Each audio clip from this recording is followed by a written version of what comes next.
Hi, നമുക്ക് ഉണക്കമീൻ്റെ ചമ്മന്തി ഉണ്ടാക്കുന്ന എങ്ങനെയാന്ന് നോക്കാം.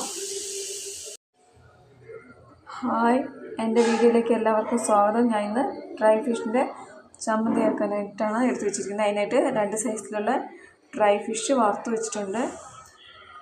പിന്നെ ഒരു ഉള്ളി, 4 പച്ചമുളക്, 2 വെളുത്തുള്ളി, 1 മുറി തേങ്ങ. ഇതൊന്ന് നന്നായിട്ടൊന്ന് അരച്ചെടുക്കണം. ഞാനിവിടെ മീൻ പൊടിച്ച് വെച്ചിട്ടുണ്ട്. ഇനി നമ്മൾ ഈ അരച്ചതിനകത്തേക്ക് കുറച്ച് വാളംപൊടി കൂടെ ചേർക്കണേ.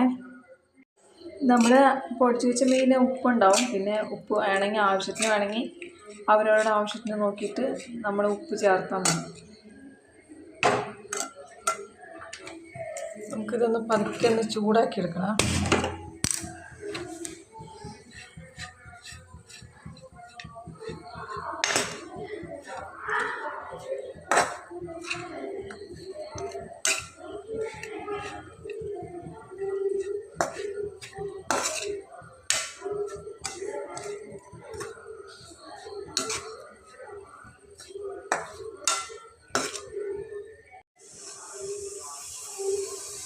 നമ്മുടെ ചമ്മന്തി ഇവിടെ റെഡി ആയിട്ടുണ്ട്. എല്ലാവരും ഒന്ന് ട്രൈ ചെയ്ത് നോക്കണം, നല്ല ടേസ്റ്റാണ്.